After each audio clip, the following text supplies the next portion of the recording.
तो कैसे हो मेरे लियो मेसी के चाहने वालों। ऑब्वियसली तुम लियो मेसी के चाहने वाले हो, इसलिए वीडियो देख रहे हो समझने के लिए कि भाई एमएलएस कैसे काम करता है। आज की वीडियो में मैं आपको समझाने वाला हूँ कि एमएलएस कैसे काम करता है, क्योंकि जैसे रोनाल्डो फैंस ने सऊदी अरेबिया के लीग का जो है वो स्टॉन्ग्स ऊपर रखा है, वैसे हम मेसी फैंस भी जो है वो मेसी का साथ नहीं छोड़ेंगे। एमएलएस देखेंगे नो मैटर वॉट, सुबह 5:30 बजे मैच क्यों ना आए। और उसके लिए ये जानना बहुत ज़्यादा ज़रूरी है कि भैया अमेरिका की लीग जो है वो कैसे काम करती है। और अगर आप ये सोचते हैं कि ये लीग जो है वो ला लीगा और भाई साहब इंग्लिश प्रीमियर लीग के जैसे काम करती है, तो फिर आप गलत सोच रहे हैं। चलिए आज की वीडियो में आपको समझाने वाला हूँ कि एमएलएस कैसे काम करता है। सबसे पहले ये जान लेना काफ़ी ज़्यादा ज़रूरी है कि भाई हमारे दूसरे लीग्स कैसे काम करते हैं, तभी तो हम डिफ्रेंशिएट कर पाएंगे। तो बहुत सिंपल लैंग्वेज में मैं आपको समझाता हूँ। तो जितने लीग्स तुम अभी तक फॉलो करते हुए आ रहे हो, प्रीमियर लीग हो गया, ला लीगा हो गया, फ्रांस के लीग हो गया, ये सब ना रेलीगेशन और प्रमोशन के साथ जो है वो काम करते हैं। एकदम सिंपल शब्द में समझाऊँ तो इनकी लीग जो है वो बहुत सारे डिवीजन में बटी रहती है। फर्स्ट डिवीजन और सेकंड डिवीजन ऐसे बटी रहती है। अब ना जनरली ये होता है कि भाई जो फर्स्ट डिवीजन में बॉटम की टीम्स रहती हैं, ठीक है, उन लोग को अगले सीज़न जो है वो सेकंड डिवीजन में शिफ्ट मार दिया जाता है, और जो सेकंड डिवीजन की टॉप 3 टीम्स रहती हैं वो प्लेऑफ वगैरह भी खेल करके फर्स्ट डिवीजन में अगले सीज़न आ जाती हैं। तो ये होता है प्रमोशन, कि आप सेकंड डिवीजन से प्रमोट हो करके जो है वो फर्स्ट डिवीजन में आए हो, क्योंकि आप सेकंड डिवीजन जीते हो काइंड ऑफ। और ये होता है रेलीगेशन, कि आप फर्स्ट डिवीजन में जो है वो भाई साहब हार गए हो, एकदम आखिरी बॉटम में थे, इसलिए आपको सेकंड डिवीजन में भेज देते हैं। इसका क्विकली एक एग्जांपल ले लेते हैं। तो ये आपके सामने देखो ला लीगा का जो है वो मैं आपको टेबल दिखा रहा हूँ। तो इस ला लीगा के टेबल में आप लोग देख सकते हो दोस्तों, ये ला लीगा जो है वो 2022 और 23 का है। ये जो है वो 22 और 23 का है, यानी कि इसी साल का है। और इस साल जो है वो रेलीगेट हुए टीम्स थे वैलाडोलिड, एस्पेनियोल और एल्शे। ये अगले सीज़न का टेबल है जो 2023-2024 वाला होगा, जो अगला सीज़न होगा। उसमें तुम देखो, ये देखो एल्शे भी है, एस्पेनियोल भी है, ये एस्पेनियोल है, और ये देखो ये एकदम नीचे एकदम बॉटम में आपको जो है वो वैलाडोलिड दिख रहा होगा। तो ये इन लोग जो है वो भाई साहब कैसे आप लोग कह सकते हो रेलीगेट हो गए सेकंड डिवीज़न में, ठीक है। सिमिलरली प्रमोशन भी हुआ है। ये पिछले सीज़न का जो है वो प्रमोशन के लिए है। ये सेकंड डिवीज़न का जो है वो आप देख सकते हो टेबल है, और सेकंड डिवीज़न है फर्स्ट आई थी ग्रेनाडा। तो ग्रेनाडा जो है वो भाई साहब आप कह सकते हो कि इस सीज़न जो है वो प्रमोट हो गई है। ये ला लीगा का जो है वो टेबल है, तुम देख सकते हो अभी चालू नहीं हुआ है लीग। बार्सिलोना, एथलेटिको मैड्रिड ये सब है, और देखो ग्रेनाडा भी है यहाँ पे। तो ग्रेनाडा सेकंड सीज़न मतलब सेकंड डिवीज़न में खेली थी पिछले सीज़न, और वो फर्स्ट आई थी सबसे ज़्यादा पॉइंट्स के साथ, इसीलिए अब अगले सीज़न इन लोग जो है वो फर्स्ट डिवीज़न में ला लीगा में खेलेंगे। तो ये होता है प्रमोशन एंड रेलीगेशन। ये हर लीग में होता है, प्रीमियर लीग में भी होता है। लेस्टर सिटी जैसी भाई बड़ी टीम इस सीज़न जो है वो बॉटम टेबल में फिनिश करी थी, तो उसको रेलीगेट करके वो प्रीमियर लीग में नहीं खेलेगी, अब वो चैंपियनशिप में खेलेगी जो उनका सेकंड डिवीज़न होता है। लेकिन एमएलएस ऐसा काम नहीं करता है, ठीक है। एमएलएस के लीग में जो है वो 2 कॉन्फ्रेंस हैं, कोई प्रमोशन और रेलीगेशन वाला कहानी नहीं है। 2 कॉन्फ्रेंस है, और ये कॉन्फ्रेंस उनके आप कह सकते हो ज्योग्राफिकल एस्पेक्ट में बांटा गया है। ये अमेरिका का मैप है। इतने टीम्स जो है ना वो टीम्स हैं वेस्टर्न कॉन्फ्रेंस, ठीक है। और ये जो टीम है राइट हैंड साइड में आपको जो दिख रहे हैं ब्लू कलर से, ये है भैया ईस्टर्न कॉन्फ्रेंस की टीम। तो इनको ना ऐसे 2 भाग में बांट दिया गया है, वेस्टर्न कॉन्फ्रेंस और ईस्टर्न कॉन्फ्रेंस। अब भाई वेस्टर्न कॉन्फ्रेंस में जो है वो 14 टीम्स हैं टोटल, ईस्टर्न कॉन्फ्रेंस में जो है वो 13 टीम्स हैं टोटल। और ये अपने में ही 2 बार गेम खेलते हैं। ईस्टर्न वाले अपने जो है वो भैया लीग में 2 बार गेम खेलेंगे, और 8 गेम्स वो वेस्टर्न का खेलने जाएंगे उनके स्टेडियम में, जिनमें से 4 वो होम में खेलेंगे, 4 वो अवे खेलेंगे। ये मैं भी आपको समझा देता हूँ। तो टोटल इन लोग कुल मिला के 34 गेम्स खेलते हैं ऐसे आपस में। जैसे ये देखो ये टेबल है, वेस्टर्न कॉन्फ्रेंस का टेबल है, और ये है ईस्टर्न कॉन्फ्रेंस का टेबल, ठीक है। तो ये वेस्टर्न कॉन्फ्रेंस वाले ना आपस में तो 2-2 गेम खेलेंगे ही खेलेंगे, लेकिन इन लोग इनका भी ऊपर के 8 टीम्स के साथ गेम खेलने जाएंगे।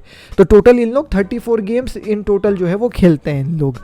लेकिन कहानी यहाँ पे ख़त्म नहीं होती है। तो तुम बोलोगे भाई इसे विनर कैसे निकल करके आता है। मेन तो ये है, क्योंकि देखो रेलीगेशन और प्रमोशन से तो अपन विनर ही खोजते हैं ना, तो विनर कैसे निकल करके आता है ये देखते हैं। तो इनमें ना एक विनर नहीं होता है। जैसे ला लीगा प्रीमियर लीग में तो एक विनर होता है। इस साल ला लीगा की विनर हुई बार्सिलोना, और प्रीमियर लीग में जो है वो इस साल विनर हुई मैन सिटी। लेकिन एमएलएस में एक विनर नहीं होगा, 2 विनर होगा। 2 विनर कैसे होगा मैं आपको बताता हूँ। सबसे पहला इनका विनर होगा जो जीतेगा सपोर्टर शील्ड। अब सपोर्टर शील्ड उस टीम को दिया जाता है जो सबसे ज़्यादा पॉइंट्स कमाई रहेगी।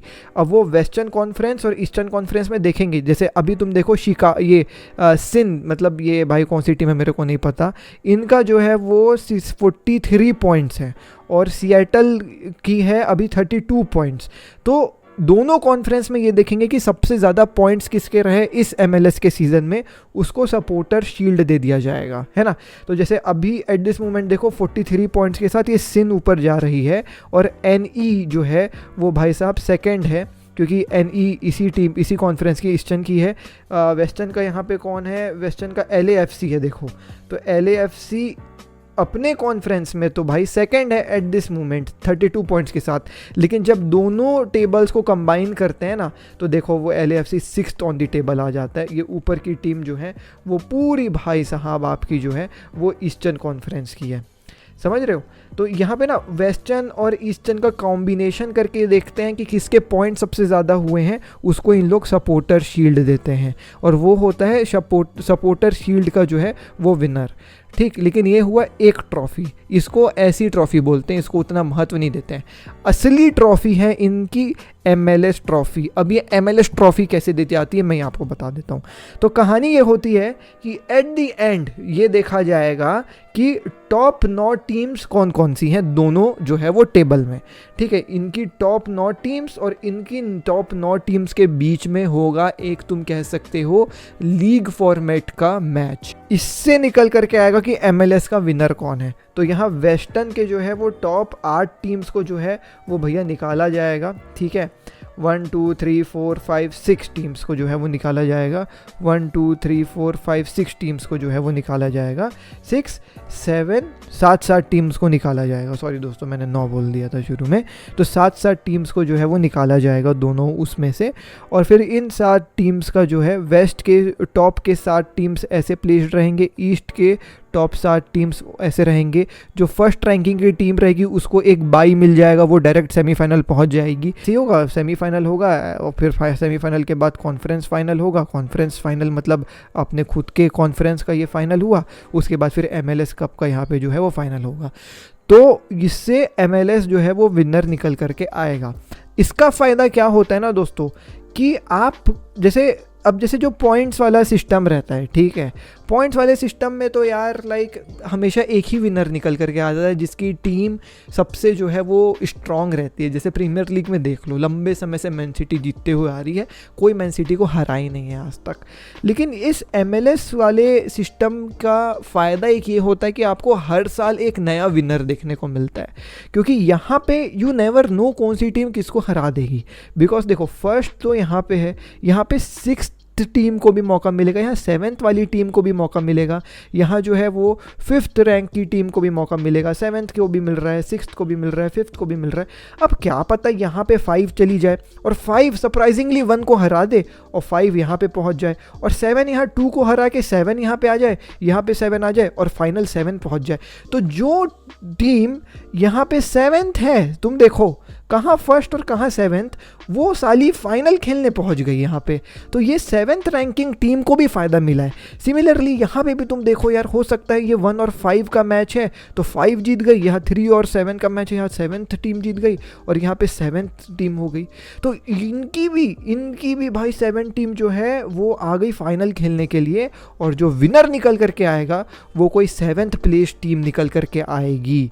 तो यहाँ पे ना इक्वल अपॉर्चुनिटी दी गई है हर एक टीम को compete करने की। अब ये अच्छा भी है बुरा भी है, ठीक है, दोनों इसके फ़ायदे और नुकसान है। लेकिन छोटी टीम्स को भी जो है वो एक मेजर ट्रॉफी जीतने का जो है वो इस सिस्टम से आप कह सकते हो अपॉर्चुनिटी मिलता है। तो ये है पूरा MLS कैसे काम करता है। खैर एक UEFA चैम्पियंस लीग की भी चीज़ होती है MLS में, जिसको हम लोग कहते हैं कॉनकैफ चैम्पियंस लीग। जैसे हमारे UCL में यूरोपियन जो है वो भाई साहब टीम्स आपस में लड़ाई करती ना अलग अलग लीग्स की, वैसे यहाँ पे कॉनकैफ में अमेरिका की लीग, मैक्सिको की लीग और कनाडा की लीग के टॉप 4 टीम्स जो है वो आपस में लड़ाई करते हैं और फिर वो बनते हैं कॉनकैफ चैम्पियंस लीग के विनर। तो ये आप कह सकते हो काइंड ऑफ UCL है अमेरिका का, ऐसा कह सकते हो तुम लोग। तो इस तरीके से जो है वो लीग काम करती है, MLS काम करती है अमेरिका में। काइंड ऑफ सेम है, तुम कह सकते हो जैसे ISL भी काम करती है। ISL भी ऐसी काम करती है कि लीग विनर को तो एक ट्रॉफी इन लोग देते ही देते हैं और फिर प्लेऑफ भी होता है एक कंबाइंड विनर खोजने के लिए। यहाँ कंबाइंड लीग विनर को एक ट्रॉफी दी जाएगी और उसके बाद प्लेऑफ भी होगा ईस्टर्न और वेस्टर्न कॉन्फ्रेंस का। तो ये कहानी है भैया MLS की। यहाँ कोई रेलीगेशन, कोई प्रमोशन नहीं होता है। चलिए मैं मिलता हूँ अगली वीडियो में, जल्दी नेक्स्ट वीडियो में। Take care, peace. और अगर आप अपडेटेड रहना चाहते हैं फुटबॉल की खबरों से तो हमारे चैनल को सब्सक्राइब करना बिल्कुल ना भूलें, क्योंकि डेली रोज सुबह 7:30 बजे आपके स्क्रीन पे मैं आता हूँ फुटबॉल की ताज़ा खबरें लेकर के। चलिए बाय।